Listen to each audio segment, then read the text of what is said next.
Lewis here at the Impact Gaming Center, Corn, with me, Cash. Texas State and Mars Hill have been waiting a bit for their first matchup here on LAN. We get the pleasure of being able to bring that directly to you guys. If you're joining us here for the first time, of course, we are back on LAN here with the top 8 teams fighting for what will be the top 4 spots for tomorrow on our Championship Sunday bracket. Right now, we're going through the stages of group play. We've got Group A and Group B going at it. Of course, each of those representing 4 teams specifically. I got some news from Group A. For those of you wondering, we saw Oklahoma Christian beforehand where they were taking on what was a very strong challenger of Nwosu. Unfortunately, Nwosu didn't put up the best challenge of the weekend thus far, as they did fall 0-3 to Oklahoma Christian, so Oklahoma Christian now up 1-0. On the opposite side of this Group A, we also had Fisher playing up against Cumberland. Cumberland were able to steal a map off of Fisher, which is a storyline to keep your eye on. I think Cumberland could be a sneaky team to potentially maybe upset another one of our favorites, potentially even Oklahoma Christian. But again, only 2 teams will get out of Group A, so both Fisher and Oklahoma Christian 1-0. Opposite side, things look a little different in Group B. Yeah, Group B, especially with what we're going to be doing here, which of course is Mars Hill versus Texas State. That's going to be the number 2 and the number 4. Yep. That's going to be a good matchup to get eyes on and see. And for the other matchup going on, Alex, I mean, what was the result of that? I don't think it was very, unexpected for everyone listening, but 3-0. Yeah. Yep. 3-0 for St. Clair over Wichita State. So right now, Amber and I were kind of deliberating earlier before we loaded into one of the maps. The strongest team, at least we think in our opinion, who has the favorite, at least right now, to be able to potentially win the championship for Black Ops 7, we're thinking personally it might be St. Clair.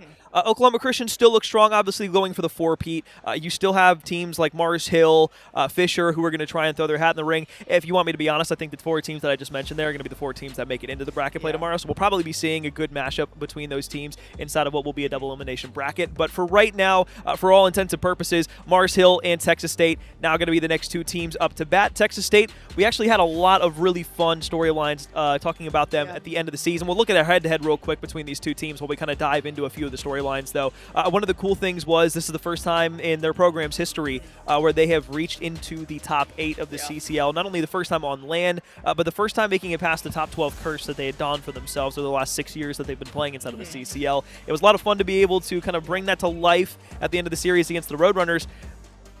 Speaking of that series against the Roadrunners, I didn't know this information until I actually was talking to some of the guys from Texas State, and I was like, so question for you guys. I'm like, is there anything you guys want us to mention on broadcast?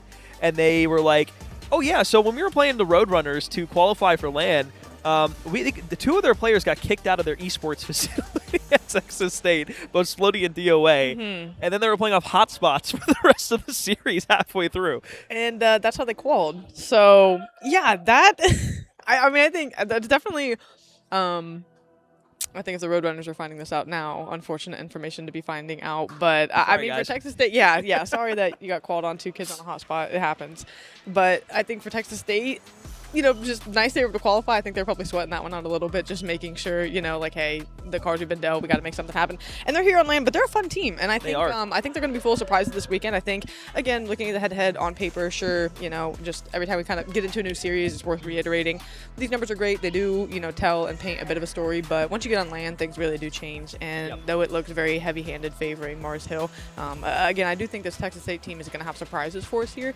And group play, with it both being first of their matches here today, and that I think this is going to be Texas State's best chance to kind of make a statement for themselves, not only in their group respectively, but maybe to the other teams here that, saying, hey, we might be a team that can look to try to make a push this Sunday. Yeah, absolutely. I think the hard point and the Overload are the 2 most telling things for me, at least out the gate. The hard point, very similar records between these 2 teams. Very similar.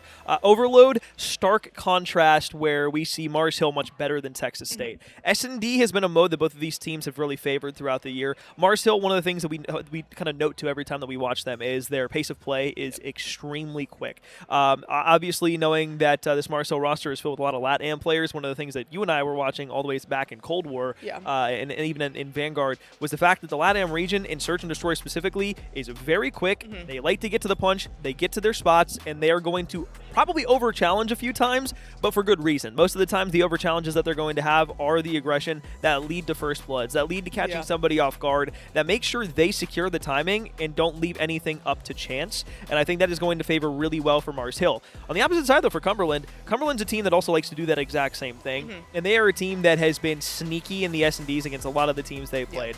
Did I say Cumberland? I meant Texas State. Sorry. Texas State, on the other hand, is a team that plays very similar in that way, where the person that you look to immediately, and this is a name that we're going to highlight throughout the entire series, of course, you know it, I know, everybody knows it, but we're going to say for Texas State, it is Splody. He has been a constant rock and centerpiece to this team, not only in hardpoint to be able to go out, find rotations, and be a route man while slaying out the most, but also being in the S&D and being able to get the first blood. He's going to be quintessential in being able to shut down the pressure that Mars Hill are going to throw in S&D. I think that is going to really hinge the entire series in a really weird way. And I think that's going to be Mars Hill's focus point is, okay, we have to shut down Splody. So I think the conversation with the rest of the team is going to have to be Summit for DOA. We're going to have to step up and play big too. It's not, sure, you don't put the weight on Splody's shoulders to go out and, have a big performance. That's just what he does. But you have to know that teams play to counter them, especially at this point in the year. They know that everyone is going out with a game plan in regards to, we need to know where Splody is, not only in the respawns, but of course, search and destroy. So I think the other three guys know as well what's at stake in the sense that we're also going to have to show up. If they do find a way to hard counter Splody, if they do play with numbers or get a good way to throw him off his game, we have to be able to win maps, the three of us as well, with him playing a smaller or maybe more mitigated role. So I think the mission objective is very clear for this Texas State team. I think they know, what's being asked of them, not only in this group, but if they were advanced to Sunday. This team seems focused on what they want to get done and what they need to get done, and the conversations we had with them. So I am excited to see what they're able to do here. But again, Mars Hill, like you said, the pace of play is going to be the most jarring thing. Texas State does play quickly, you were kind of pointing to. So I do think if there's a team off rip that could get to that quickly, I think Texas State can adjust. All right, we got our vetoes coming in here for both of these two teams. Let's see what we are going to be walking away with here. I'm expecting maybe in the Search and Destroy to have some closer maps. This isn't necessarily a big surprise here. A lot of teams have really shied away from playing Sake, especially in the hardpoint.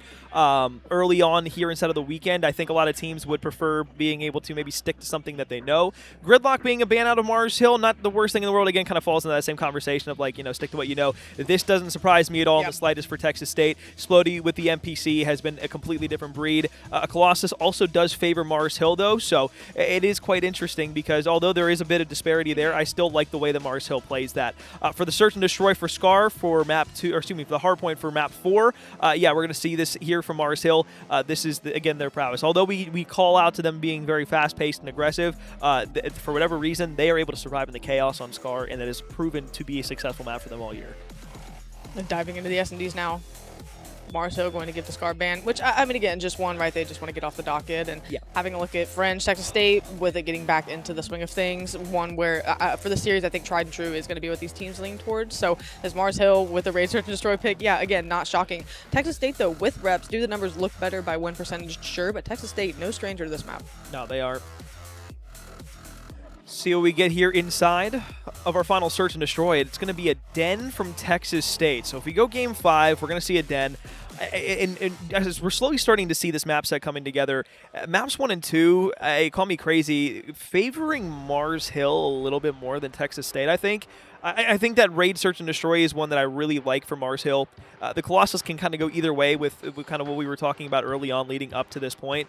But here for the den here, I don't mind this either for Mars Hill. I think both teams, in a weird way, play really well on the first 3. But even though we've seen a couple things here and there of it's pretty close and it's kind of a toss-up, I think I would favor at least maps 1 and 2 a little bit more to Mars Hill, and I think even in map 3 there, although Texas State has been pretty good at Overload, Mars Hill just have that third game mode kind of locked down throughout most of this season right now.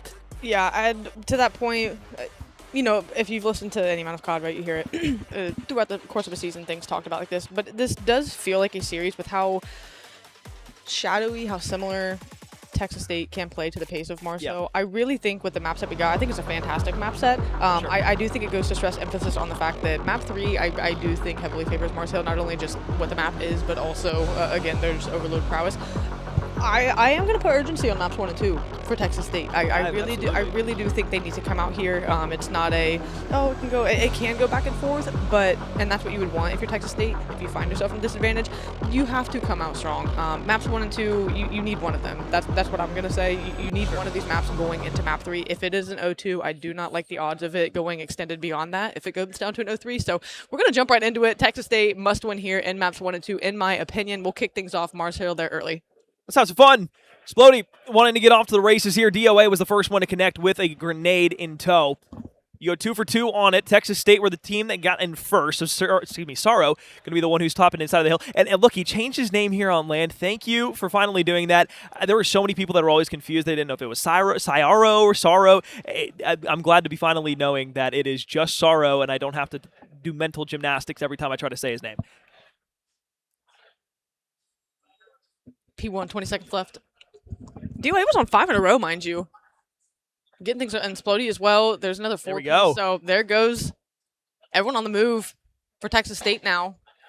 Trying to get out on rotation. They have the side of the map blocked that they would like to.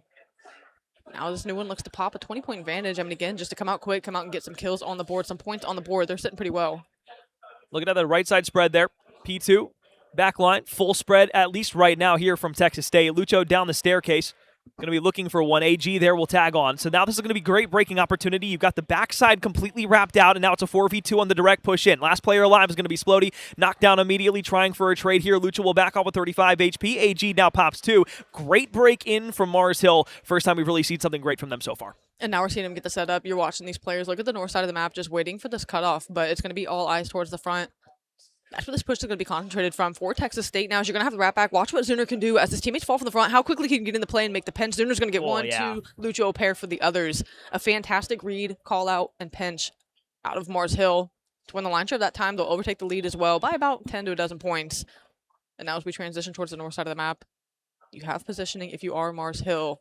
Texas State trying to feel things out, get a quick pick if they can. One already goes down. Basically rock a handshake there between the first 2 hard points here on P3, though you can see those red arrows already out and rotated here from Mars Hill. If you're wondering, yes, the colors are swapped around just a little bit, so keep that in the back of your mind as we continue here throughout this hard point. Forward on the bottom side of the tunnel, looking through, pushing into bottom green, isn't able to find anything just yet, but his teammates are directly in from behind. Texas State going to be able to break in through the front door. They're holding from blue side, with the yellow spawn still there here from Texas State. It's going to be all about making sure that Mars Hill isn't able to survive. There goes Zuner quickly on the pinch. I mean, that just seems to be the green light for him. He's the island player, and as soon as he needs to get back in the mix for a couple of trades, he is quick on the pounce. Texas State with no real response to the kind of offensive counters that they've been playing with. It hasn't been passive at all out of Mars Hill. Texas State, they've been doing a fantastic job of just applying pressure as we expected them to do coming into this one. Finally, for a moment, Texas State going to get a little semblance of a push, going to group up and finally just bully it out from the back. They're going to get time. Again, no real lead or deficit they're fighting from. They're going to be able to maintain it as they rotate to new. Already applying pressure. It seems like they're getting some more sure footing. Here we go. Front door. DOA. First gunfight. Pistol swap to the second. Good. Can't find the third. They go 3 for 2 here. It's going to leave Aaron playing the head glitch. Fur going to play his life well, and I like this from Texas State. You haven't been able to win a ton of gunfights here through the front. If you're not on rotation, it's been difficult, but banging directly on the front door is going to be the side of Texas State. As the Bobcats look to push their way in, they've got a couple more players here that they need to look for in the back line. Sorrow in the front now looks for another. It's just the spawns are so deep that even though they got those first couple of kills, it didn't matter. Berg tries to get another one just for consolation, but it is going to be great management out of Mars Hill to not only clear the hard point, look, push beyond it, push this line back. They felt that, yeah, there was blood in the water. They had a moment where they almost gave up the break to Texas State, but found a way to hold on. Found a way to swing the advantage in their favor. Now another quickly pushing. I mean, Mars Hill not really getting a breather here. The kill's starting to go your way for Texas State. Oh, yeah, Splody. Pistol shots deep in, you're good. 4 in a row for himself. 10 seconds left on the hill here. Little knife fight up close from Zuner. We'll take one for free.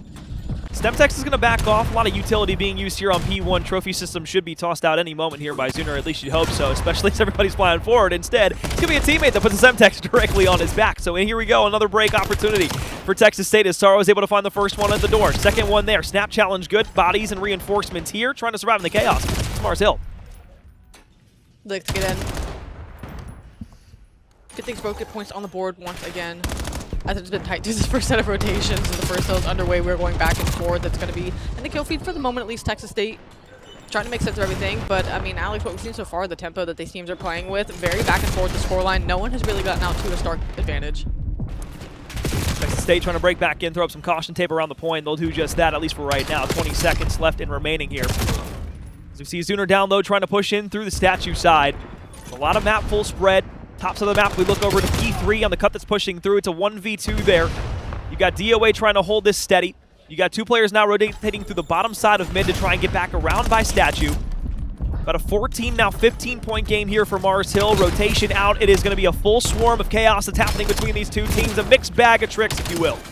And the break comes in for Texas State. They're going to be able to be the ones now trying to get some kind of setup. They keep spawns. It's going to be really to deal away on the chase to try to get this player in the back in tandem with Splody. They're able to take it down. Now does this next push come through bottom? Does it come through mid? It's all quiet on the southern front. So for the moment, you're going to have players wrapping through north, wrapping through mid map.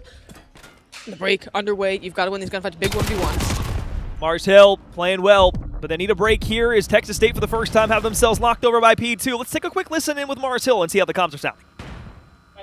Don't stay in close touch. Yeah. No, out of time, Ferg. Other time. Telling he can fuck One him. blue. Nice. Side. You can. Oh shit, I'm Go. We're missing one, bro. Yeah, we're missing one. Yeah, could be near. That's what you need. Yeah. Down a week, half Are you dead? nice. Have you? I'm one here. One more. Go. Don't die. He's hard stun. Inner heady. Yeah, okay, Stay on, bro. Go green. Bro. One shot green. Hearing you. Go green, Spawn go front. One shot. Time is Got okay. it. Go Down. There's a user. I'm dead. One get close. I'm heady. Stay on both, stay on both. Okay. I have green. I'm watching pinch, yeah? Yeah, I'm going to pitch and farm, okay? Heard you. Pitch and One's pinching below me. Pinch Heard you. Okay, absolute. That one's close left. One's pinching, Andre. Watch everything. Watch your front. He's weak. Super weak HD, Two front. There's a boat. Going yellow, I'm going to flip this. Go green, double green, I want to go front. I'm hearing you. In you on me. Tunnel, In you one shot, in you absolute. Arrow. He's one shot green. Come on, bro. I'm hearing you. Come on. He's going Come on. touch. Yeah, I'm There's only one. In yellow. Only one. P1. Hitting our side. I hit him. I hit a couple times. Probably gonna be green on you. I'm gonna need. 5 spree for Splody. Texas State starting to go out, get a couple of kills, make this map a little bit more difficult for the Mars Hill Lions, who had the majority of the line spread of time early on inside of map 1 here. Lucho now pushing through the front door. He's got AG with him. Ferg is going to win the first gunfight. Look, there's nothing better than being able to go through a listening, and the other team across from you is saying shit on. Yeah, I'm glad to pick it up. You know, I love to hear it. I knew as soon as that play popped, you saw the kill feed. Yeah, that's about what was coming across the desk. And this map 1 has delivered for the point of these teams going back and forth. The pace they've been playing at, I mean, it is handshaking leads back and forth. We've had, I mean, near 10 lead changes just between hills. It seems like no one can get a real advantage going into this. Everyone fighting for every moment of time. No scrap time is sat gray, everything. I mean, shoot, only 10 minutes have come off of the game clock. And a map like this where we're almost to 200 points each, it's ridiculous that, again, this much time has been contested and played for and accrued by either side. 2-2 split down middle. They go back and forth in the kill feed for now.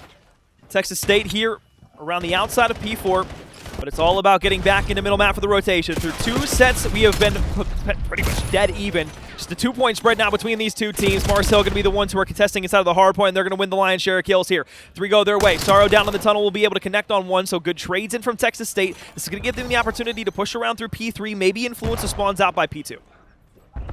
It's just this 1v1 on the right-hand side of the map, like you said, just trying to influence these spawns. You're not quite going to get the timing. Sorrow's going to get through. Zuner at least have to calm it, but you don't get the kills. Everyone else falls in toes, so yeah, it was a nice idea, but Zuner was basically just wrapping back for a cleanup kill. You do open up that top right-hand side of the map, and that's where Texas State is going to look to push through. So all of a sudden, the map's flipped. Yeah, the map completely flips around. So yeah, maybe don't get anything for it immediately, but it's the long play setup that gives you P2. And it's, again, that's where Texas State were able to make that comeback on that last set of hills before we got over to P3, where they were able to once again hold things down. So Mars Hill, 20-point advantage. Last 10 seconds looking here. They need to find Aaron in the backline. They're very much aware that he's back here. It's all about who's going to be able to take the gunfight, and unfortunately, they turn around at the worst time possible. Maybe they didn't stuff out Aaron. He's going to be able to win the first gunfight. No, and that's just going to be a pain point where Texas State, you have to take care of that. You have to mitigate that push. You win the 1v1 on the backside of things. You take care of things through mid-map as well. It's going to be on DOA to wrap back to point, but you get all of the kills. What was looking like disaster, you're able to make at least damage control of for the moment. Streak's now getting invested. Hellstorm called down from above. You're going to have one player known in the back.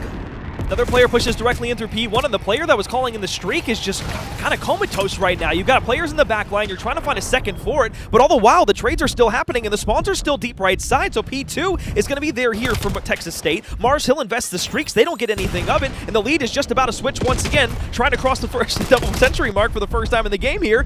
It's going to be Mars Hill. They were able to get in behind it. It was a hike across the map. As you said, they had to make it. Really didn't. The streak didn't come to fruition the way they would have liked to. Now, if they can at least get the consolidarity points of working and breaking from the front, that would be nice, but that won't be the case. So it's going to be Texas State also joining them, crossing that 200-point mark. You have a lot of aggressive setup here. You're going to try to quickly collapse on these kills, but I mean, it's just Mars Hill who make the better reads. Now, all of a sudden, you're back at square one. You don't want to let a lot of time go before break. Mars Hill know exactly where you're coming from. Game's been dead even. It's a yellow push here from Texas State.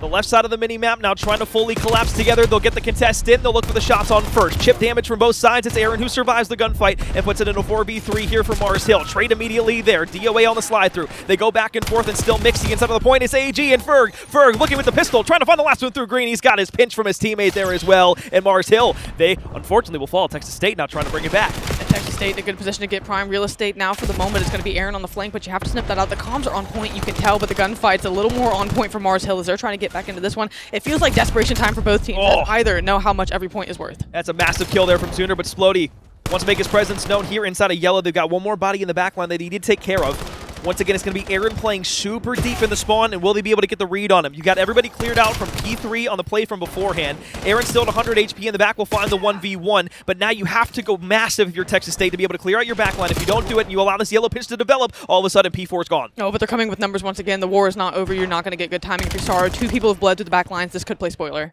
Lucho, are you able to find anything for it? 5-point difference here between these two teams. You're influencing the spawns in an awkward way, and now it's a spawn out here from Mars Hill. They're going to have to play this directly through the front. Lucho now for the gunfight around the right-hand side. You spot one out by Statue. Tie game at 2:31, and a pistol snap back to the left side. Oh, and you bought enough time if you were Ferg just to stay alive and get your teams. But like you said, from the front, what a hard angle. Now it's going to be a 2v1 for time. The spawns are going to be closer for Mars Hill. Texas State marching forward. There's still got to be bodies here, though, and you just have to keep throwing it. If you are Texas State, you cannot let the pressure up whatsoever. And it's going to be Aaron and Zuner who pop back for 3. 18 seconds left in the hill here. Still plenty of time for Mars Hill to take it into the full spawn across the map over by P2. Oh, and Zuner's playing cutoff man. Do they even have enough time to get this done? They have to march. They have gunfights. They have to take. 5 seconds left. Lucho trying for it up in P1. It has to be a hero play from Splody. He can't win it. How about a couple of shots to go ahead and finish it off there? It went from Splody saying shit on. It went from Mars Hill coming back and all of a sudden being in full control of the lead. But the comms from both sides, oh so good throughout the entirety of map 1. And that was a classic. Instantaneously here on LAN. Like, they might be sad right now, but what a hell of a map. I mean, to come back from a break-in, yeah, that'll get the blood flowing for not only players and spectators alike. I know you and I are standing up here at the front of the screen, so yeah, that was a fantastic hard point from start to finish. Texas State was able to just keep up the entire time. It came down to what close hard points always do, just micro decisions. You get the player in Aaron out of the back line. He was constantly a pain point for you. You get rid of him, you think the job's done. Mars Hill in perfect timing and perfect communication flipped 2 more behind enemy lines. Even if it was just 1, either way, it was more than they had accounted for. By the time they realized the play developed, as you said, they spawned out the repinch from the front. Even if you made it quickly, odds are you're not getting out there with all 4 people coming out alive. So you were really at a numbers disadvantage from the jump. Just a tricky situation, but I mean, just more so of a heads up, just a tricky play out of Mars Hill to put the map away. Well, Texas State knew that in their map pick for map 1, they really needed to come away with something. S&D, though, still a bright spot. This is not what I like to see, though. And I point out to this all the time. It's just being dejected after a loss. What I want to see is immediately saying, okay, what do we do here? Where's the reaction? How do we correct that? And then start discussing what we're going to do in map 2. And if you're just kind of dejected on your phone, it just kind of gives like a pretty sour taste because then everybody is just just not feeling great. Like, it's as simple as it is. And I get those ones sting too, right? Because it's a 14-point game. But I mean, at that, and that's just a team that also, I mean, just have the other side of the coin. This team that feels like they should have won that one, which I understand completely. But you should just ride the energy of how that game went, ride that into the next one, and kind of take what you did. Use that momentum, because it's not a bad momentum you're going off of. Sure, it was a tough loss and it was a sting, but I mean, again, that's just good wave you can ride into it. Don't look as dejected in the sense of don't let Mars Hill make that seem like it was a 100-point club type of win. Yeah, and I mean, look, you can kind of pick and choose stats here as you like when you're looking across the board. I look at DOA there and I see 22 seconds in the hill, and one of the things that has always been preached, especially in the most recent Call of Duty titles, especially in Black Ops 7, is you just really need to be playing a committal run to the hard point and being able to share time between everybody. You can have your super soakers, you can have your guys who are going to be hill kittens, and you can be getting around the hill as much as you want to, but if the slang hasn't been fully there, or maybe you're just kind of falling off a little bit, if you recognize yourself kind of just being out of the plays and there's a couple of strings of lives that don't go your way, just being able to back off, play the hill, play around one another, and not needing to make that big moment hero play can be massive. So I'm not saying anything was wrong with the way DOA played that map. I don't necessarily have a problem with it per se. I just would have liked to see him get maybe a bit more invested in the overall hill time and try to play the life yourself a little bit better, because that's what Mars Hill do so well, and that's why I love kind of talking about their Colossus hardpoint when we got into this. We didn't get a ton of time to really break it down, but one of the things that they do so well is play around each other. And it's if one goes down, you immediately have that second or third person up ready to hop back in that hardpoint. If two go down, it's not just playing those backside spawns and playing your life. It's being able to find that kill, know where your teammate's going to spawn, and being able to re-hit the hard point immediately. The reason it was so close throughout the entirety of the game is because those two teams both were doing that exact same strategy. It's just Mars Hill did it a little bit better because DOA at times was dejected from the rest of the team. Just that objective disconnect can, do just that. It can be a 14-point game. Sure, you think 22 seconds in the grand scheme of 60 everywhere else, surely everyone got enough lump time. But yeah, every team fought for. There was seldom we were calling it a great time. There was just no moments where we said, oh, there's an open hard point. Never the case, even off opening break. So I think both these teams definitely know how important objective play is going to be. You get the edge in that if you are Mars Hill. And as we, kind of have a look at some faces going into map number 2, I said Texas State needs one of these. Was that their one? I don't know. It's not even that I'm feeling that sense after map 1, but they need to make this next one go their way. It does show that they are playing with good pace. No one came out flat-footed. I mean, that was a fantastic map 1 to kind of get a little litmus test between these two teams of saying, where are we feeling energy-wise? It's been a long morning. We haven't really gotten going. This is all of our first matches today. That's a good one to get started with. So I think the feeling each other out process has definitely been done. Now I feel like it's map 2. We've settled into things. Let's go out. Do we need to do another one back on the board? I don't think they need to take it as a, what was me loss. Tough loss. I think this is a team that can bounce back map number 2. Raid S&D on map 2. I don't. Again, this is one of those games where I don't think Texas State, even though this is Mars Hill's map pick, this feels very kind of mixed. Like, you ever get in those series where maybe you're the player, maybe you're a spectator, and you're watching it and you're like, okay, map 1, oh, this is the map that we picked, and you play it super close and the other team comes out and grabs it. I think this is kind of like the flip on the opposite side, where it's like, yeah, this might not be Texas State's pick for the first S&D, but I don't think they hate playing this map at all. Raid is a very strong map for Texas State, all things considered, as well as it is for Mars Hill. Texas State, the one thing that I have watched them do time and time again on Raid is being able to kind of survive and live throughout middle map and be able to take over in that same way.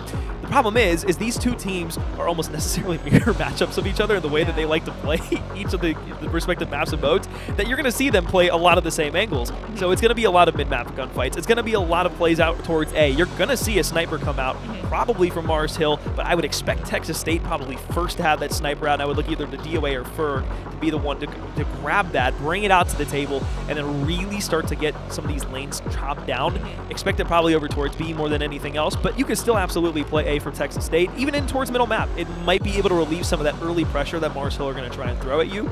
But again, this is all just conjecture, right? Yeah. The main thing is that from the trends that we've seen, from the ways that we've physically watched them in a first-person way play this, these two teams are very strong on this map. And it's kind of one of those toss-ups where you can't necessarily put your fingers and say, yep, Texas State's going to win this and bounce back 1-1. No, you can't do things like that with these two teams, especially in a pressure-filled situation.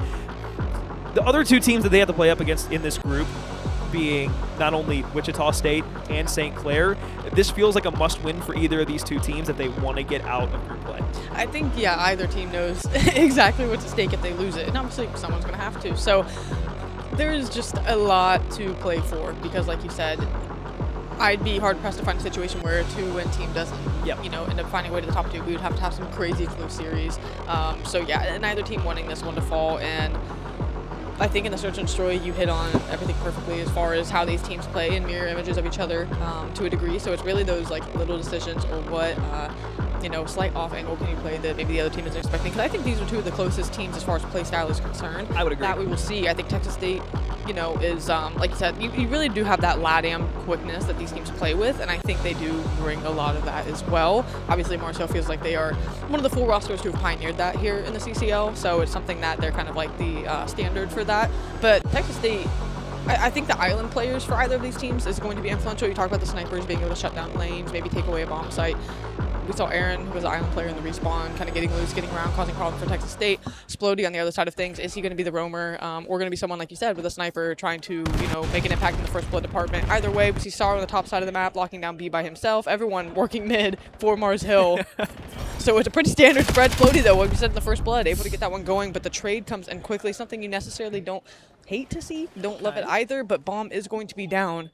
Sorrow may have found some Thought some sweet timing here as the bomb maps back. Different look for Splody here in the Search and Destroy. Usually we see him with the NPC out. Interesting that he's choosing to maybe pull out the AR for the duration of this S&D. Maybe he just wanted to do it for the first round as he was watching over middle. Regardless, though, A has been completely forced here for Mars Hill as they have caught Texas State sleeping on a rotation back to the opposite side of the map. Aaron, how about you go for 2, buddy? Sorrow now left alive in a 1v2 of his own. Has a full spread and wrap back opportunity through his own spawn side, but it's just such a far spread with 30 seconds left, and you have to find the last kill. Well, that's going to be manageable. All of a sudden, you can wrap this back out. 25 seconds for the final kill and the defuse. You've got about 20 seconds, if that, to make a play on the bomb. You have to fly, and also that's hoping Zuner gives up his position, because if he replays on the other side of this map, or excuse me, on the other side of the bomb, it's just going to be so tricky. He's going to wrap through mid. Wait a He's going second, to hop stretched it. Wait, he might get timing. He might be able to grab this here if the check doesn't come through middle map. It's going to be really close, and somehow, some way, Sorrow is able to walk away with it. 1v3, first round here in the Search and Destroy. That all just came from being able to just sneak behind the corner there.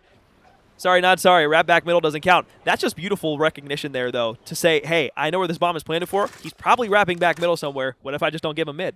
And that's exactly what knowing where the bomb is planted does for you. It does say, okay, I actually think I've bought myself enough time. There's no question of, that is the play. If the bomb is stretched there, you don't see the player on site, that's exactly what they're going to be doing. 9.9 times out of 10.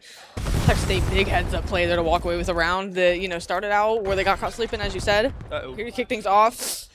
Ooh, yeah, nade on the foot doesn't feel good after his first blood. That'll put you to man disadvantage for sure. They're going to be hurting. Here, can he find some kills for consolidation? Nope, 1v4. Mars Hill quick on the get back. I hate to say it, but I mean, it probably should be a 2-0 lead here for Mars Hill. It's quite the round to win there if you're Sorrow at the end. And yeah, I mean, it's unfortunate little Sui moment there with the Semtex at your own feet. But I digress. Things happen, so we're tied back up at 1 apiece. What do we say? Mars Hill, mid-map. Yep. Control it, dominate it, win it. It's probably going to be pretty much what you like. So now you start to talk, right, a couple rounds, and now we're thinking adjustment. Yeah, that sums it up. Thank you for that replay. Oh my god. Glad that we got to see the head tilt back and an awkward grunt and groan. Texas State players. Cheeky peek out here from Zuner. But you've got 2 already pushed up inside of Laundry, and the timing is just perfect. Aaron's able to walk to the right, find one. Lucho pops out to the left. They both did exactly what they needed to do, and that is what we talk about, just trusting your teammate. Cleanup comes through to open up in map.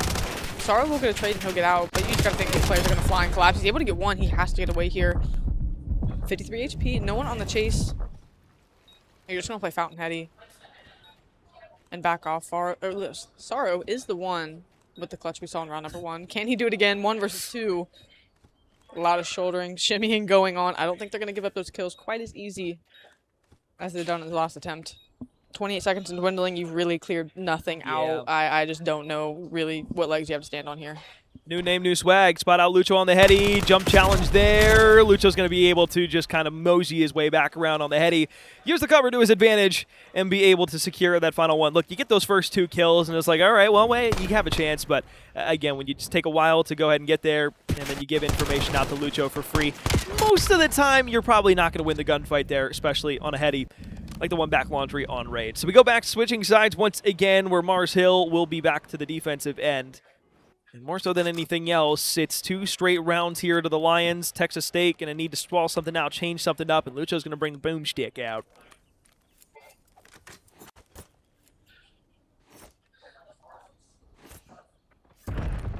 Come on. Oh, zoom in through the smoke. Almost is able to connect on it. We'll toss a stun out, get some information to see if anybody's there. Oh my goodness, we are just getting teased with these shots. Oh, so close.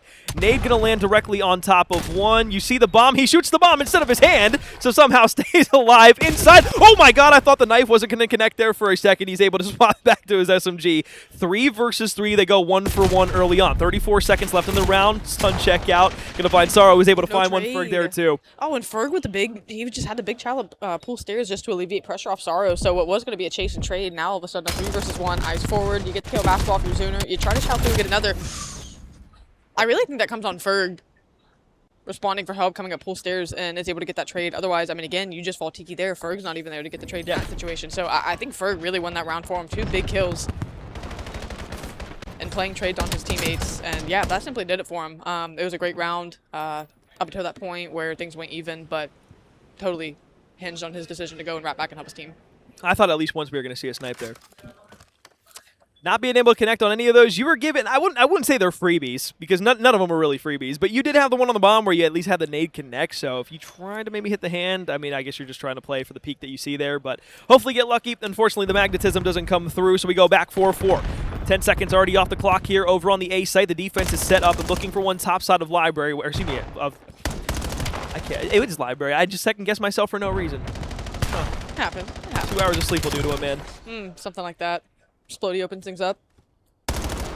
Opportunity on the board for Texas State to roam a little more of the map. And I mean, you're going to bait Aaron for the chase, but you got to be able to take that gunfight. The AR, SMG up close. He's going to take that, no problems. Playing without fear in his heart, as now this bomb definitively going to wrap back towards B. It is going to be Texas State aware of that, and they're going to send some numbers. You're still going to have Ferg playing on an island. In the event they're able to find a kill and wrap back. And now the call should be in quickly. Look, if bomb's going down, you need Ferg to make moves. He's going to do that. How quickly can he play spoiler here? AG knows something should be up. Oh, Splody, good shots up close. Survives into the water. AG wraps off. Now it's all about where the bomb is planted for. And if this is going to be an advantageous spot for AG to be able to find himself a retake of the site that they're going for the post plan for. Spots one on the right-hand side. Does he recognize that both are over there? Checks the bomb here for just a moment. This is going to give him so much time to play with, because if he doesn't see the wrap back on the right-hand side, he knows that he has now another 7.5 seconds before he has to really chow this. So now it's going to be the hop on the bomb. First gunfight there. Trying to bait around, trying to go slide challenge to the right-hand side. The defuse comes through. Get down, Mr. President, as Ferg wins the gunfight. Texas State, 2 straight of their own. Behind big plays. You know, we got to see it through the eyes of Mars Hill, and knowing, okay, let the one cross, does the second come through? But Ferg has just the last couple of rounds, not single-handedly won it, but his decision-making and his ability to kind of be like, ears perk up type of like, wait a second. Bomb's planted, you know, let's see where we want to look here. Go ahead and hot bomb. I'm going to look over here. He's got to be wrapping back the mid if we didn't clear out. If we cleared out top and didn't see him. 3 and 3 doesn't look crazy. Sure, it's 3 in a row, but he and Splody have paired together these last couple of rounds to, I mean, give Texas State their 3-2 lead, an advantage they're very happy with. You're trying to get DOA on the board, of course. That's definitely, you know, kind of a sore point for you to have a look at statistically, but playing well in spite of that. Ferg slide out. Well, you just gave him a lot of credit for the plays that he was making. Unfortunately, maybe a bit overzealous on that opening gun engagement, but you have Sooner who's still playing ring on the white van. You got the spread throughout full for middle map on Mars Hill. They basically pushed up all the way to the half line here. It's a 1v1 gunfight towards the top side of the map in the north, and another one here for Zuner. DOA walks away with this, so it'll give him a 3v3. Splody's at 59 HP and is forced to back off. He's just going to play the water right now, take a dip for a swim, cool off a moment, and maybe peek up Tiki. He's gotten in a really good spot. He's able to slip through on one. The second player doesn't necessarily spot him out here, but he doesn't want to go for the challenge directly immediately. Back to the jump over, and it's Lucho on the laydown, who just turned around oh so cheekily and was able to find him. And it's just those moments where you wonder, right? You try to have the discipline, say, I'm going to let that kill sit, I'm going to clear out someone to Tiki. It's just bad timing. Good decision, bad timing, and that's all there is to that. Of course, you wish you would have had that go another way. It doesn't. 2 versus 2, bomb in hand. AG. I don't think he's going to get ice. But he's in the position to play spoiler. I was going to say he's directly next to Sorrow as well, so this is going to be just the worst timing in the world there for Mars Hill as the bomb was going down. Aaron and Lucha, the last 2 alive against DOA and Sorrow. Sorrow playing the top side of Laundry. Spots one library. Shots into him. Going to back him up for just a moment. Doesn't want to rechild this out. This is allowing Mars Hill to now get some pressure as they look to push up. Right side on the challenge. Hop up here. Close window. Laid down. Great movement from Sorrow. Now forces the 1v2 out of Lucho. 18 seconds left here. About 10 to the good to make a play here for both of these last 2 remaining players. You got to get the defuse as well, and they're both going to play this just perfectly around one another. Nobody giving an inch here to Lucho. They're not even going to take the gunfight directly against them. They'll finally take it in a win at the end. Bobcats starting to play their S&D now. And I was nervous you called to it. Marcel closing distance there whenever they you know, kind of shouldered and hid and backed off when they realized they were playing over by library side. Sorrow with great minimal space movement just to be able to collect that kill, give him just enough angles to look at to give yourself the advantage. But I was thinking if you let Marcel get close, is that their chance to pounce and end up flipping the round on its head. They play it perfectly, play it how they want to. And Texas State with a, I'm not going to say commanding, but a convincing couple of lead advantage here in map number 2 as they have looked good the last few rounds. Deep nade from DOA. Utility off the rip here early in the round. Won't connect with anything, but DOA absolutely will feel the revenge of the nades that Mars Hill are throwing back on the counter. C2 bodies now 3 pushed all the way up through ring. You've got 2 playing in through Laundry, and they want to push out DOA in the back line here. I believe they would have spotted him out there. So now as he wraps all the way back, they're going to recognize, hey, we pretty much have A for free. They should be able to get this bomb down relatively quick. They're just going to push through Laundry, though. Or maybe they just want to full clear it out one more time. Maybe 2 more times? They're doing a little do-si-do back at it. You're just going to end up leaving Aaron there, going to get to call the bombs down. I mean, the effort's concentrated for Texas State through mid. And you have AG playing the other corner, so really you have the opposite corners of the map covered. It's everything in between that you need to keep track of. Zuner, of course, gets eyes on Ferg. That's a big player, a big playmaker to take down as well. Now you have the real estate. You double cleared out Laundry. Now you know for sure where anyone's going to be coming from. They're able to get the kill. Sure, one falls in tow. Sara on the other side of things, 1 versus 2 being asked of him again. Already damaged up, already out in the open. It feels like a matter of time before eyes get on him for the cleanup, and that should do it. Trying to play the cover. Just couldn't get anything through it. But again, I think to your credit, I think that was a really well set up round for Mars Hill. Once they got that push up to recognize, say, hey, okay, Laundry fully cleared out. We can go back to A. Being able to play your spawn side there, you don't necessarily see it every single round, but those rounds where you're able to just, again, play that full diagonal across the map and then just make sure nobody can wrap through, as long as you don't get pushed out Laundry and lose some crazily egregious gunfights there, you should be fine throughout the round. So I'm glad that Mars Hill were able to kind of bounce back there, got to see something new. It was a bit of a different switch up from them because usually they'll send 4 across the map. It was a bit different to see them kind of play a bit more reserved. Yeah, it was a little more staggered push, which, as you said, just played very well under the favor and what they wanted to do.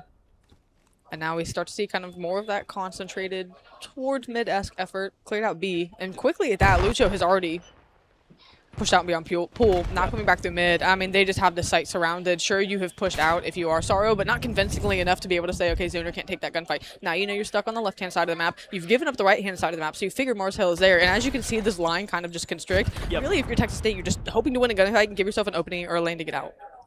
And I'm loving what they did. Pushed all the way up to Laundry. Say, you know what, we're going to peel this back. We know that nobody's coming through because we have the information being given from the player that's pushed up Laundry. We know they're either flanking or coming in through middle map. They all just fly back. They win the gunfights that are important. And now you have Zuner last alive with a 1v4 here, and he's going to get cleaned up immediately. Match point here for Texas State. A search and destroy that we felt like is a must-win for them in this series. Now they got themselves right on the doorstep of it. Can they open it up?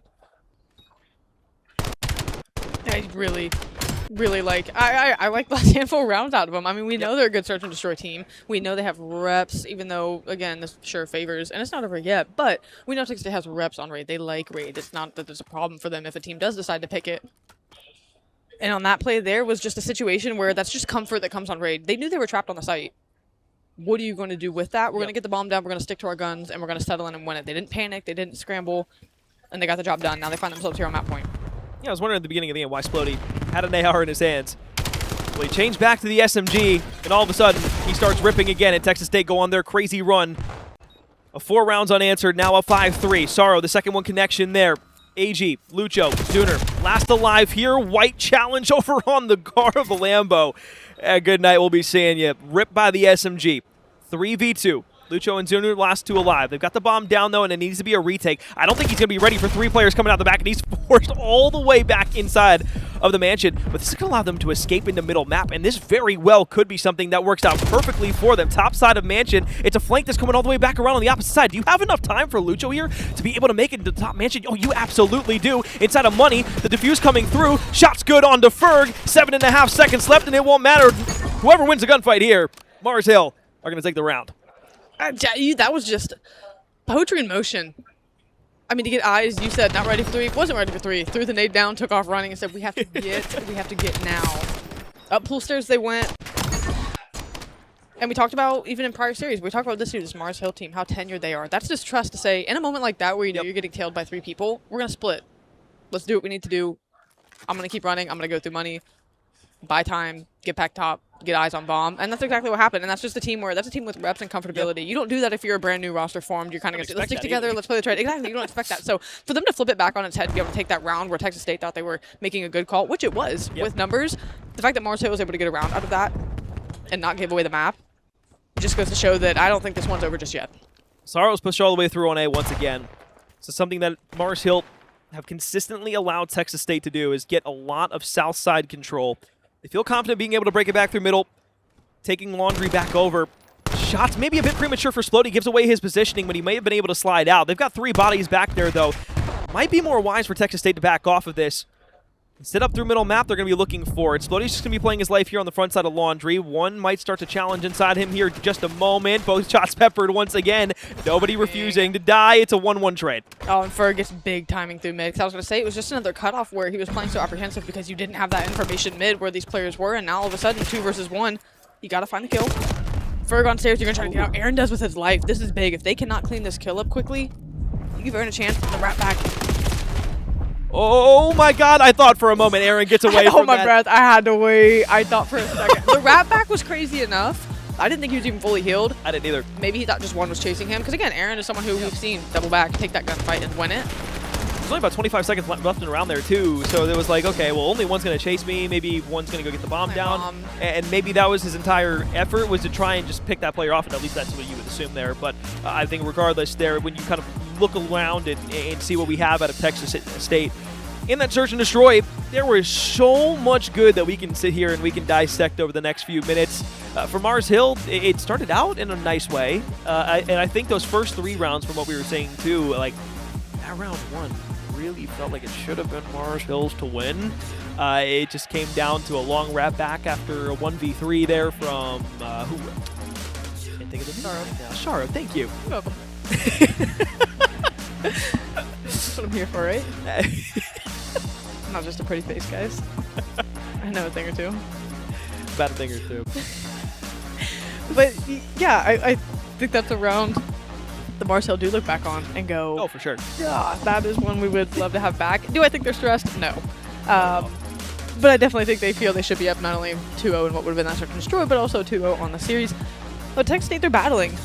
I mean, even if we, do the, obviously whenever we go to see the landscape before we've been stuff, I mean, you think it was a 250, 236 hardpoint map 1.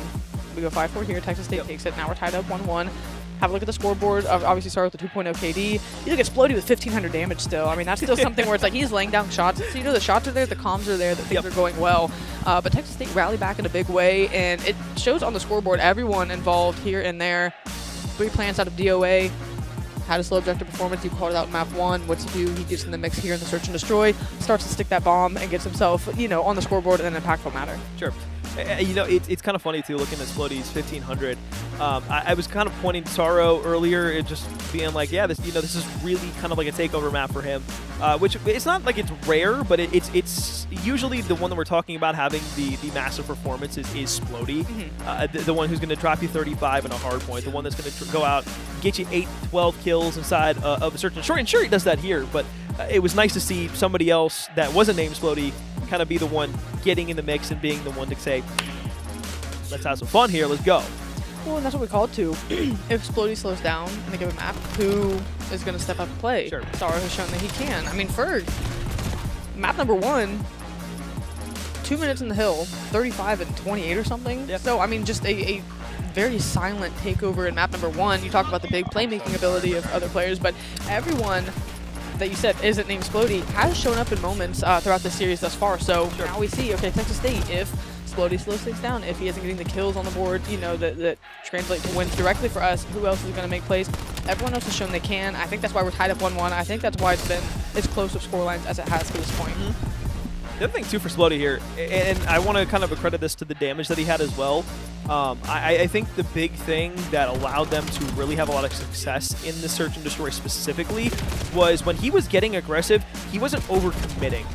I think to the one round where he was pushing from the front side of Laundry, instead of getting the first bits of damage on the chip that he was able to get, and then pushing into the window to then kind of fall all the way through into the spawn to try and chase that kill, he said, okay, well, I've got him weak, I've wasted the time, let me back off, let me play off of my teammate, and then I can try to repeat from a different angle. And because he was doing that consistently to where he was getting, 50 damage here, 80 damage here, even if he wasn't fully connecting on that kill, it was enough to get that the player on the opposite side to respect the lane, respect the player, respect the challenge, not challenge out immediately, and again, waste 10, 15, 20 seconds on trying to re-wrap or second-guess the play that you want to make. Yeah, and that's how a big player makes their presence felt. Exactly. It is just by dealing that damage. Again, was it for a cleanup, like you just said? No, it didn't necessarily translate to a teammate kill.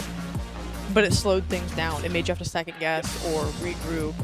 And I think that's just a testament to how smart and high IQ of a player Splody is. Like you said, there's no there are very minimal like overheating moments. You know, like you said, the one coming back, trusting a teammate, saying, okay, now we're gonna go at this at a different angle. Let me reposition, and we can take this together. Just maturity from a team that cracked top 8 for the first time this year. Yeah. It's a team that has continually in their time in the CCL trended in the upward direction. You know, now we're starting to see it on the biggest stage. Things start to culminate for them. A series where, again, any map wins are good for group play, let alone the series. I think they feel very good going into map 3. I said they needed a must-win out of the front 2. They're able to do that. Now the rest of the series is kind of like, okay, how far can you stretch this, or, you know, when can you close it out? But this map 3 is going to now be very interesting. The conversation pivots from it's do or die to let's have some fun. I feel like this map 3 they're going to be able to relax a little bit. I think so. And the other thing, though, is I don't necessarily want them to relax, because map 3, although this does look a little bit easy for them going into it, saying, okay, look, we took out the search and destroy. That was Mars Hill's pick. We're going into the den now. That's also Mars Hill's pick. But at the same time, it's a map that we don't necessarily feel bad on. Yeah. And Overload hasn't been something that's necessarily been like a big struggle mode for Texas State throughout most of the year. It's more so just been like, you know, in a lot of the series that they're playing, either A, they're already up enough to where it's like, okay, well, we can just go into the den or whatever map it is and just kind of run through whoever. Or B, it's been something that has been kind of like a negative kind of bite back to them, where it's been like, okay, well, now we're getting ran through and shit on. It's like, where do we go from here, right? And so I think for Texas State, you look at a den and you say, okay, statistically, not our best Overload, but it's definitely not an exposure. And it's not our worst. It is definitely not exposure. So they don't feel bad on it. It's just that Mars Hill on this map have figured it out. I think they've only lost this map one time out of like 7 or 8 times that they've played this map, including inside of the postseason for regional playoffs and for CCL playoffs. They have a +4 goal differential on this map for themselves as well. That's why Mars Hill are scary on Den, because they are able to survive in the midst of not only the chaos of the spawn traps, but also being able to, again, just kind of fly directly in your face and say, all right, well, we're gonna take you. Yeah, to have a spread like that on a map this small, where things are so chaotic, is scary, because they can blow things out to a 2-3 goal lead before you really even get a foothold on the map. So I think the opening break on this is going to be important for Texas State. I don't want to see them play any differently, honestly. Yeah. You know, I say the early break's important. I want them to play their game, but yeah, just make sure they cover their bases. Play Texas State Overload. Do what you have to do to slow down this Mars Hill team, and again, go from there. See where that gets you. A couple opening first blood kills are a good way to start. Now you're going to push the spawn. That's going to be 3. 1 player left standing. If you're able to get that kill, that's going to be the green light for the objective. That'll be it. You have 2 lead blockers out and back, or excuse me, out front. Bomb. Working towards B. I was going to say, AG just trapped his window there. Really, not much you can do overall against a swarming Bobcats. Sorrow back with the pistol, almost able to find AG. If he would have pissed on him there, that would have been nuts. Regardless, though, Ferg will back off. He's trying to play lead blocker right now for Splody. Aaron on the flank through middle. Map will cut down Splody, so that will drop the payload directly. Sorrow will now get cut off as Mars Hill looks to go ahead and push out their way. So what wasn't really a great break off and a 4 down for Texas State all of a sudden turns into an offensive rally. Well, now we see them inside a den. Double from Splody. On the board, make it a triple. Can he get the 4-piece? I thought that was going to be with Fries to go. Not going to be the case. Zuner with the cleanup. Now going to try to scoop and score. That will neither be the case. As DOA, last man standing, going to look to push forward. Splody through mid-map gets cut down, so that's going to let Mars Hill concentrate their efforts back towards the south side of the map through Dojo. AG's going to get 1, tries to get the second. The wall bang absolutely will. Another 3-down situation where Texas State find themselves reeling. Yeah, AG just saw that evaporate from in front of him. Yo, he's pissed. He tried to slide right in through it. He's like, oh, dude, I got a free cap right here. While everybody else is also frying in the spawn side, just completely thwarts it. However, Zuner was able to go ahead and lead block for the rest of his team. They've got ones pushed into the backside of it, and now Lucho in the corner. Don't do with the one team, I don't remember who it was, just sat in the top right corner of the map on exposure, and then just threw the entire round. If you know, you know. If you don't, sorry. Score on the board, next in line. Texas State up to bat. And you can see, really, they want to put some pressure back on Mars Hill. They've kind of been getting run over to this point. No, it's still very early. They definitely want to make sure they can, you know, if they want to run the south side of the map for their lane, they need to make sure they have a complete foothold on it. But, I mean, they're just leaving areas exposed, right? Though you're trying to work out a spawn and apply pressure to the players coming up, you're leaving mid-cut open, your timings are off with your players, and that's going to open up doors for better timing on the other side of things for Mars Hill. Now, as we continue to see Lucho take a route, gunfights being won from the front, it feels like it's Mars Hill's playground for the moment. It's just discombobulated out of Texas State. I don't even know if it's discombobulated. They're all being enticed in the efforts that they want to commit on. It's just flank, flank, flank, flank, flank, flank, flank. Mars Hill off rip, send one on a weird route every single time, and there's nothing that Texas State can do about it. You get the turn back around. Lucho's still on your spawn. You're getting completely trapped out. You're up north side by B. It's going to be another probably gunfight or two that go down here before you're even really starting to get your feet back underneath you. And hey, guess what? Over on P2 top rooftop plat, hey, you get the rally. So now you're pushing it back. You got the spawn trap still happening, and that is going to be a free cap here in just a minute as soon as AG decides to stick it in.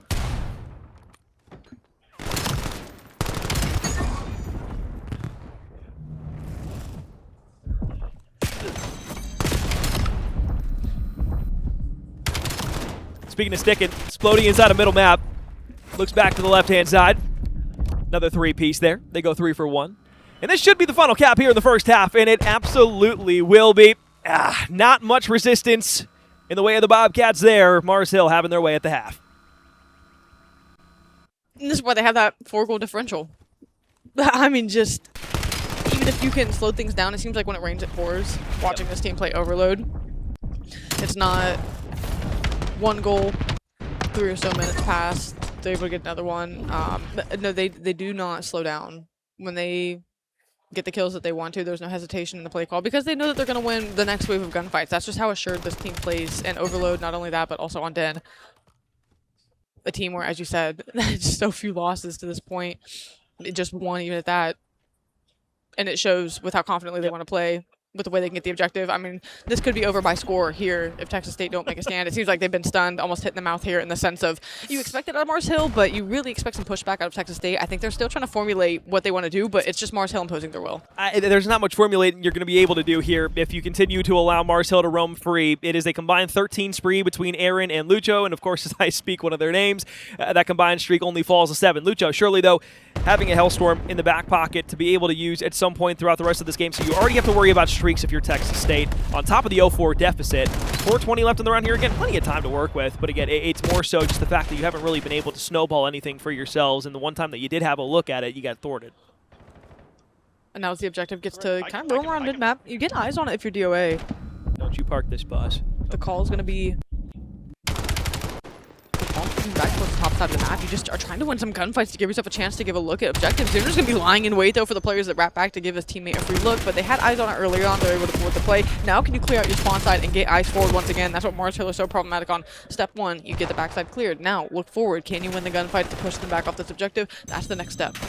Yeah, I think the hope there was that Zuner was going to be able to find more than maybe 2 in the back, and they were going to rotate fully through their spawn and going instead of straight through P2 on Den side, but unfortunately it doesn't work out. Regardless, you pretty much get the same results, though. You still get a spawn trap opportunity here from Mars Hill. You get everybody cleared out. Now you have the opportunity to pick this up through middle map and really start pushing it in top window. Pushing directly in now. Splody tries to turn back around. It's not the best timing in the world, but it's enough gunfights won for Texas State in the spawn side. They're going to be able to wrap this back down towards the south side. It's going to be straight to the dojo.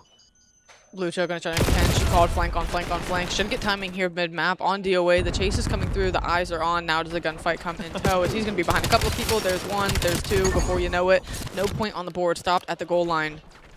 Mars Hill. Very few chinks in their armor here in this overload. They haven't scored yet this half, but they have made life hell for Texas State. Lucho patient. Semtex thrown out. Wakens up the first player just enough for Aaron to be able to come over and say, hey, hello, how do you do? 4-1 though. Here's the trade. This is the first opportunity that we're getting for Mars Hill to start really pushing this one back out over towards Dojo after the last one fell short from a flank that came through middle map. First gunfight went the way. The side of Texas State, you get 3 for 1 now into the back line. You got to clear 2 more bodies out before you're really able to get yourself set up for pointage here. Splody now turns back around. You know, look how crazy they are for the flank. They're like, I know it's coming. I know it's coming. And of course, it's the one time that it's not. And that's why you know, you give up an opportunity to score there because again, that's just where they've been getting picked apart at. So whenever you have that playbook opened up for yourself with your Mars Hill, that is a self-inflicted wound for Texas State because of what you have done thus far on the map. Now they're second guessing their own play calls. That was an opportunity to get a point on the board and start to chip away at this lead. That's not going to be the case anymore as they give up that opening.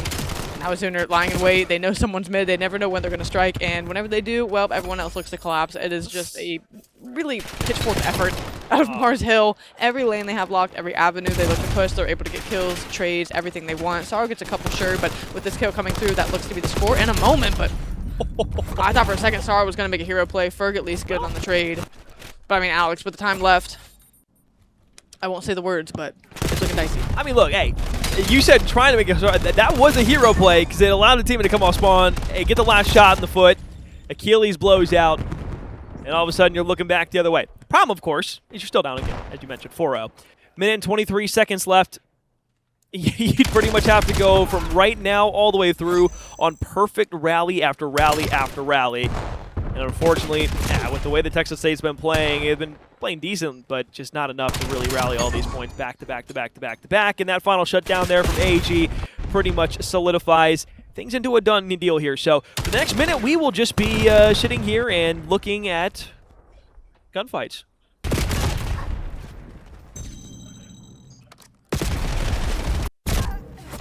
How long can we stay silent? Challenge. I really thought we were gonna. I really thought we were taking the bit. Well, now if I do, it's just corny. So first detonation in for Texas State. We score with 35 seconds left. Chris Paul hits a huge 3 to cut the lead to 37. So now, I mean, with how close everything is played, and as we look to close this one out here, where does even, because I feel like that's got to be the talk at this point, but you get stunned on map 3 like this after how close and tense things have felt. It just kind of feels like you got, I don't even want to say exploited. It's not that Mars Hill exploited anything, they just did their thing, but it feels like a violation for how well they play then Overload. You think, surely they can't get away with this. What's that conversation start to look like now as you go to map 4 where you're like, man, we just like, that just happened. I don't think it's anything really all that different. I think if you go into this as Texas State, I mean, this is the same. We saw them like this after map 1, so I don't really care. They can bounce back. The one thing I will say is, like, if you're game planning into this series and you're looking at your opponents, you say, okay, what are our strengths? What are their strengths? Then you say, okay, what are our weaknesses? What are their weaknesses? Mars Hill's strengths come very firmly in Overload. Mm-hmm. That's where they are very good at. Not only has that been proven by record, but you're playing them on their best den map inside of the Overload mode. So that doesn't help. You're also playing a map where, like, you really don't really have any sort of plus or minus on Den. Mm-hmm. You were kind of just floating around 0. So, like, you were winning and you were losing. Your win percentage on Den hasn't been great throughout the entire year. So if you're looking at that and you're saying, okay, well, we didn't want to play an Exposure, or we didn't want to play a Scar, right? You say, okay, well, now you're sitting back, you're looking at it, you're going, what was the game plan here, right? And it was just to steal either map 1 and map 2, play to your strengths, say, hey, we played Colossus really well last time we played Mars Hill, we beat them on a Colossus, and you're feeling good about that. You go into a map 2 after losing a 14-point game 1, it's like, yeah, it's a heartbreaker, but you should be winning the S&D, and they do. This is a map that Mars Hill on paper, and in the minds of even Texas State, even regardless of how close they played it, should have been, hey, we're probably going to lose this map 3. Obviously, everybody's confident, there's ego involved, but you have to be realistic at times, and you say, okay, we're probably going to lose map 3. We just need to focus on the hard point. What can we do in order to mitigate this? Now, obviously, you're not going to sit there and just throw the Overload for no reason, but you're still sitting there saying, look, if we lose this, it's not the end of the world. We're game planning for map 4. That's where we are trying to get to. We're trying to get to that hard point. And they did what they needed to do, like you said, to get there, which Exactly. is take map 1 or 2. So as you said, just the realism of, you know, just accepting it for what it is. Like you said, everyone's sure it's competitive, and like you said, they weren't throwing that, but that's just Mars Hill. Exactly. And they went out and did what they did. So it was a quick map number 3. As we'll have a look at a few of the plays here.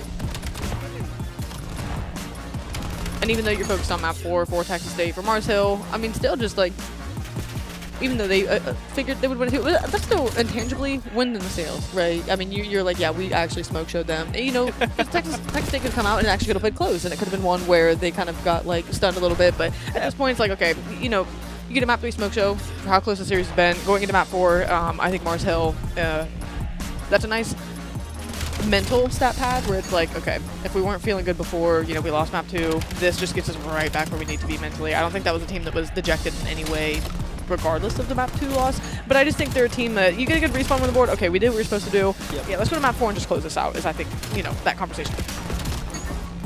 Yeah, the bad thing here for Texas State is just like the Overload struggles continuing and not really seeming to have any sort of remedy or fix in the pipeline. It's like watching F1 and like, maybe you don't understand this reference, but like having your favorite team and knowing that like in one specific area, like maybe it's like slow corners where you just suck, and there's no R&D down the pipeline that you know is coming to try and remedy or fix that issue, it kind of feels the same way for Texas State here because, again, we've gone through regional playoffs, we've gone through CCL playoffs, we're down to our top 8.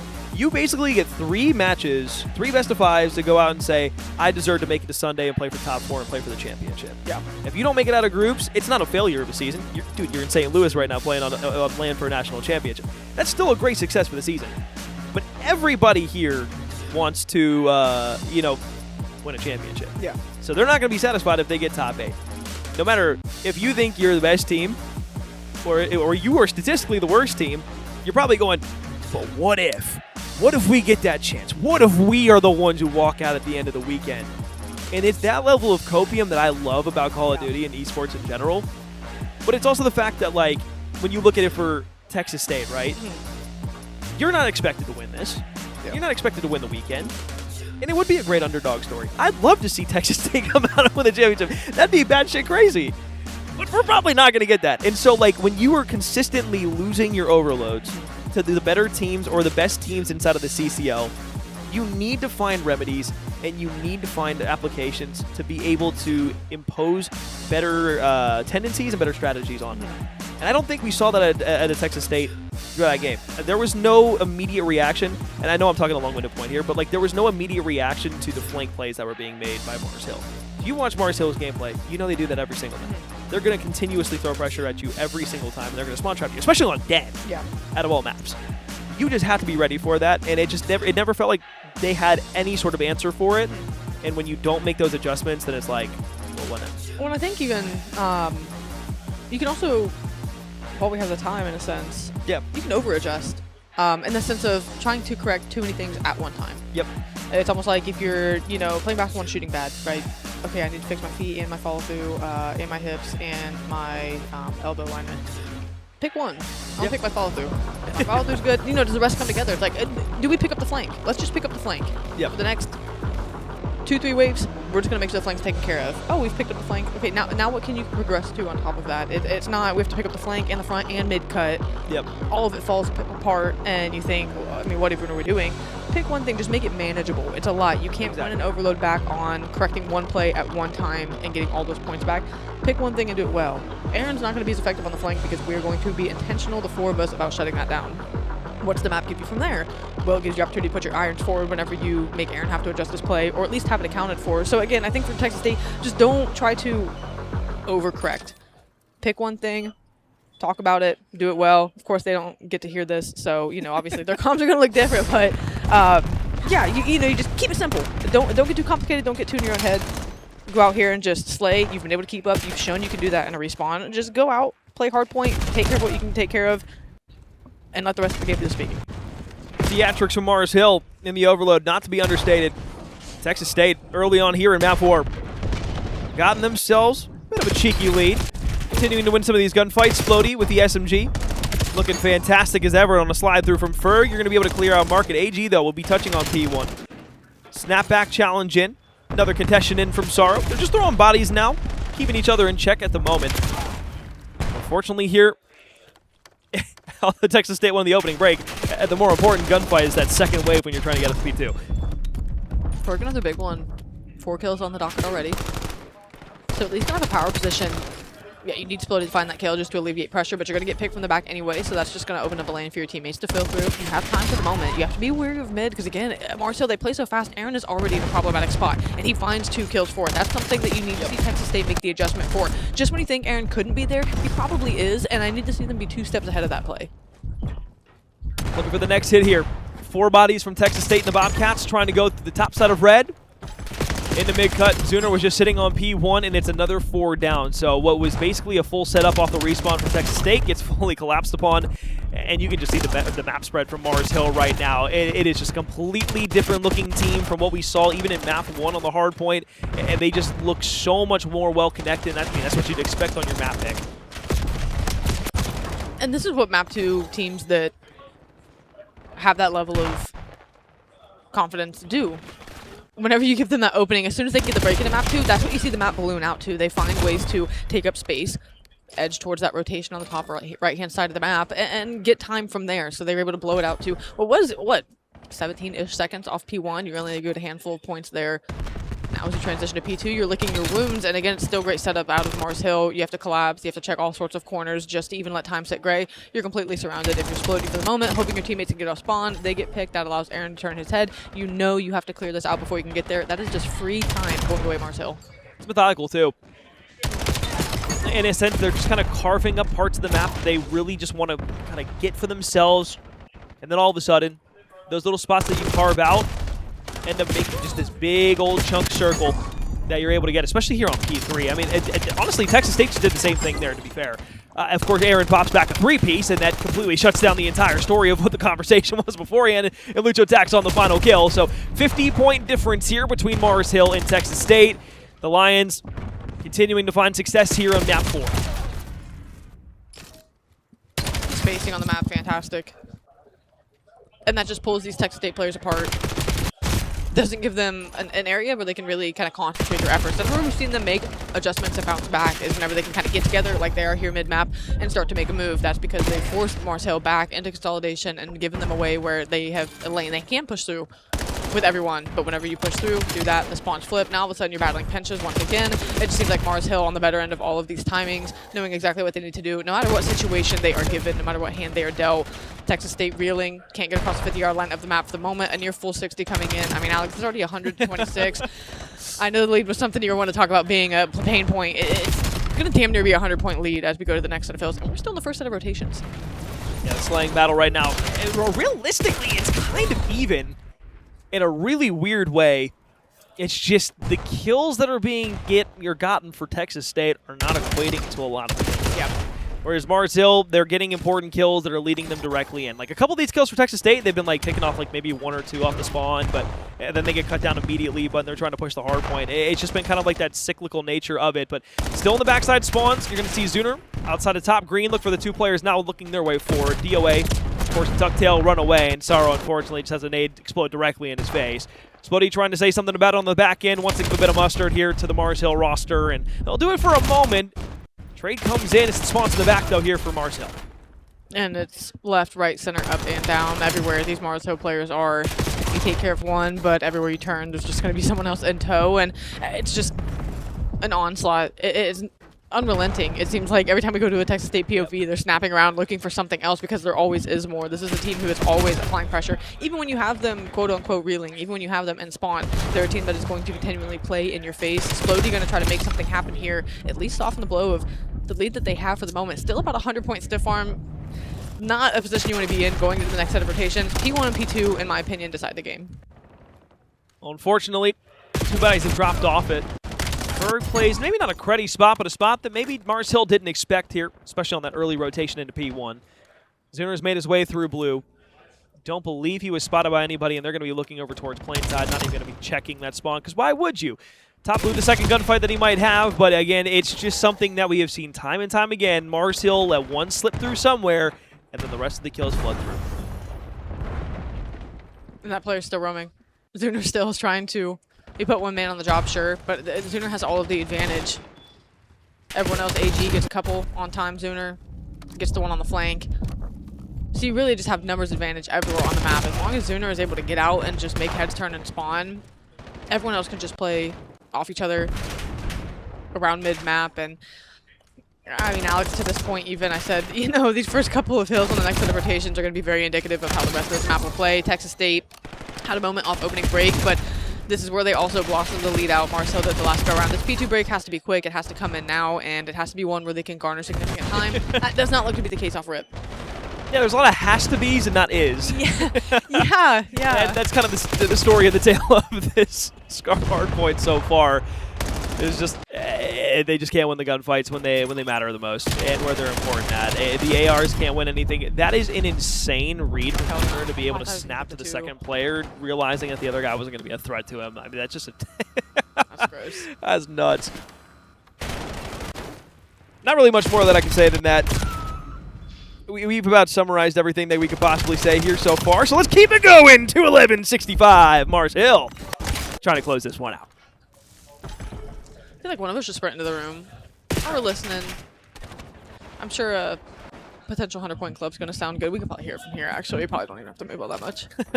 I imagine it gets a little chirpy in that room after this, but Texas State, like you said, there's not much more to chop up. They're just doing what they can to keep their head above water. They have no choice but to, you know, continue to try to battle back here. But imagine the comeback here, though. We'd be talking like... We'd be talking like Boston Academy, like in between. Yeah, I'm talking like Mercado NW too. Yeah, that's Everyone knows exactly where they where my were. mind Everyone went. knows where they were. At least we did. Speaking of knowing where people are, yeah, pretty much Mars Hill, human UAVs throughout the entire map. And it has not been much resistance in the way of Bobcats here. Lightning starting to strike multiple times from Mars Hill. And might as well put one more in the ground here as the Hellstorm's called in. 6 in a row from Zuner. Backside of blue. Gonna call it in and find these last few pesky chubs.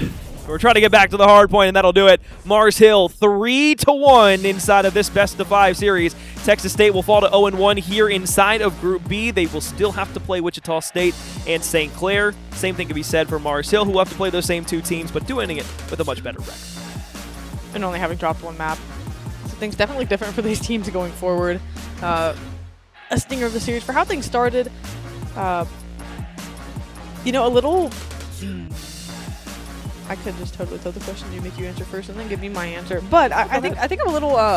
We knew the map 3. Okay, we knew the map 3 was gonna go the way it did. Yep. I guess I'm trying to figure out, was that just simply what deflated the series for them? I mean, you know, I think everyone going into map 3 was like, yeah, this should go this way. Was it just Mars Hill turning it up to 10 and not looking back, or did Texas State just run out of steam? Because the first two maps were very convincing that we could go the distance. I'll tell you exactly what it is. Don't play Mars Hill on Scar. Like in Hardpoint, don't play on Scar. That's the map that they have, like, again, just been so good at throughout the year. That's the one that if it slips through in the series, they're happiest people in the world. Like when we were watching them in the CCL playoffs towards the end of the year, they let a Scar go through. They turned their opponents into minced meat. Like I can't remember exactly who they were playing in the series. It's not in my mind right now. But whoever they were playing, it was one of the semifinal matchups. And they were just, like you can't see what I'm doing right now. It was straight belting. B2A, yeah. And I was like, dude, Mars Hill just need to play Scar every single time. I'd love to see Mars Hill play Scar every single time. However, if I'm their other team playing against them, if I'm their opponent, dude, I'm banning that shit immediately. I'm getting that out of the map pool. I don't care what we might suck at. Yeah. Attack their weakness, because it is a hard win to play Mars Hill on a Scar. You would almost rather challenge them on something where it's like, it's not great for us, but it's not Scar for them. And that's kind of what you have to look at. You know, it may not be your best, but is it Scar? You know, the question that will go into videos will have to be, is it better than playing Scar? If it's yes, that's your pick. Yep. But, I mean, we'll get, you know, a little highlight reel here. Lots of blue in the feed. Lots of blue around the map. Man, I just, you know, we have our favorites and everything of... Well, you got to be careful saying I got our favorites. Okay. We don't have favorites. No, we don't have. We have expectations. We have expectations and we have numbers. Okay, so that's what I mean by favorites. The numbers. What do the numbers tell us, Mason? Oh man! But All Mars right. Hill is one that, I mean, championship COD is always who can come out and play on a given weekend, who can come out and play on a given day. Mars Hill make a saving here early. Yeah, they absolutely do. All right, well, let's take an overview look at our series one more time between these two teams.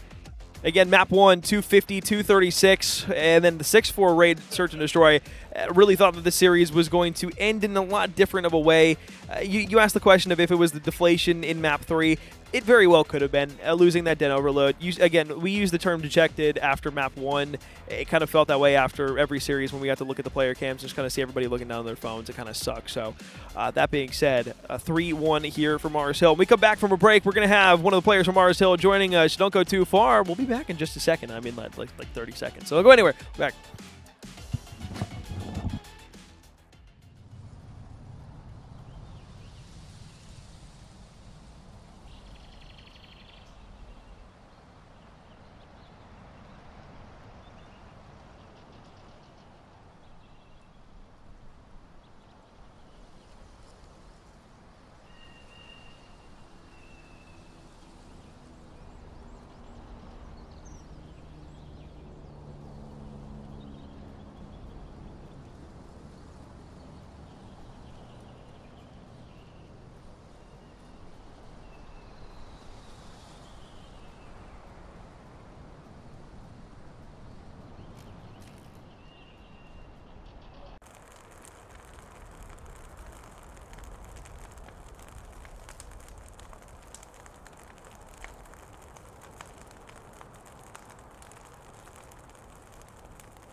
Well, Mars Hill end up taking the series 3-1 over Texas State, getting their first win here inside of what has been an exciting Group B thus far. We're joined here with Lucho from the Mars Hill roster. Lucho, it's great to have you along here. Last time I saw you was in the Southeast Deep South group chat, and you were having fun in there. Yep.